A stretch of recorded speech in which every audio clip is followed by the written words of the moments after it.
This is Harry Watling, looking forward to Ebbsfleet versus Solihull on Saturday. A big game for you on Saturday for all sorts of reasons. And first of all, it's going to be a community day where lots of schools are being invited down. They're going to come along and see the club for the first time, maybe. So you're going to want to put on a good display against them. Yeah, absolutely. I think, to be fair, when we played Spurs here a couple of weeks ago, it was quite a young audience and it was quite a vibrant atmosphere, so it was really good. But yeah, look, we want to put on a show.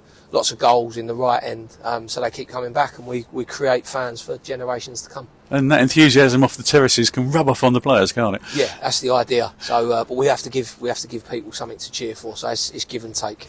You came back to action on Saturday at Tamworth. You got a point there, but you're unlucky not to get a win. After 2 weeks off, when you had a lot of intensive training, almost a pre-season, in fact, that you described it.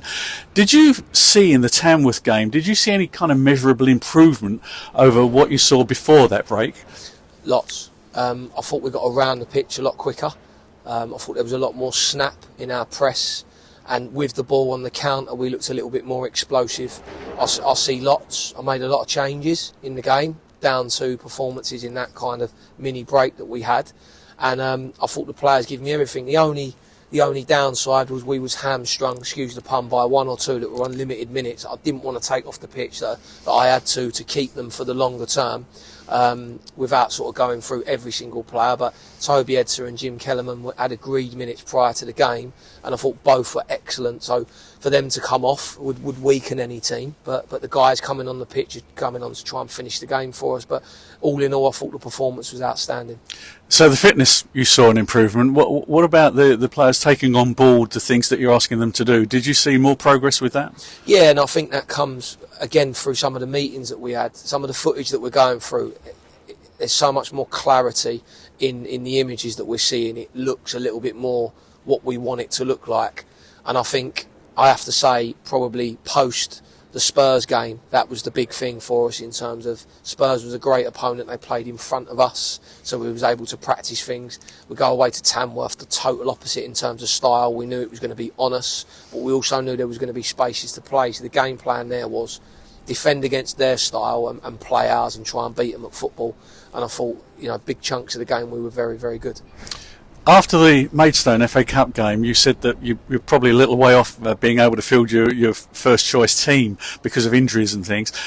How's that progressing now, a couple of weeks down the line? Yeah, I suppose we're probably at the phase now where we're introducing players back. So we're still not going to be able to field what I would consider our best 11 yet. We might be able to flirt with that in some of the units. I thought the two centre-halves were fantastic at the weekend. I thought the midfield three had a lovely balance. Obviously, Frank we don't have because of the suspension, so we've got to shuffle the pack there a little bit. And I thought the front two were brilliant with Jim Kellerman supporting in that 10 role behind. Look, it's very difficult for any football manager to be able to field his best team unless you've got millions and millions of pounds in the bank. So I don't want to keep going on about it. But look, we're not as far away as we was.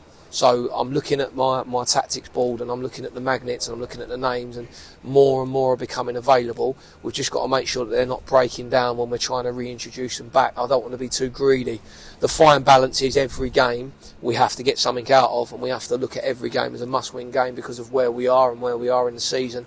But I also have to be clever in and around how long I'm playing these players for, so that I can get them to the 90-minute mark and they can start to knock the games out week in and week out. You talked about you're closer to where you want to be with players coming back to fitness. How about where you want to be in terms of implementing the playing style that you want to play? Yeah, I think I'd like to say I think we're turning the corner. And again, it's probably been in the last two games that I've seen that in terms of looking more like what I expect it to look like, because it hasn't. Plain and simple, it's been quite messy, quite scrappy. We've been chasing a lot of games. I want to have more control in games. I want to play a certain style. I want to be more like the style that probably the punters were used to here maybe 2 years ago. So I want to get back to that. But we're adding every day. We're adding layer upon layer. The staff have been brilliant. The buy-in from the players is excellent. Everybody's all in. We haven't got anybody that's in a different camp. Everyone's all in, everyone's focused, and we're going towards the common goal. We've got to get that win. I think we get that win and we'll grow 10 feet tall. Saturday with Solihull, you've got an opponent who were close to the playoff, victory last season. They didn't quite make it into the Football League, but they're going to be tough opponents, aren't they? Yeah, really good football team, really stable football club in terms of they've had a manager in place who's been able to implement what he wants and recruit what he wants, and like you say, they come close in a couple of different competitions last season. Got a lot of respect for them. They can mix it. They can play football and they can be physical and they can go longer. They've got some experience in the team, some Football League experience in the team. So that's a brilliant challenge. It's probably a blend of the last 3 weeks put together. And again, it's another sort of top half opponent that we've got to go and take the game to. So do you have a message for the fans if they're going to come down to Stonebridge Road for that one and join the school children on terraces? I just want everybody to come down, support the team, back the team, make it really noisy, support the players, and we'll give you something to cheer for. Well, let's hope you do. Thanks very much indeed, Harry.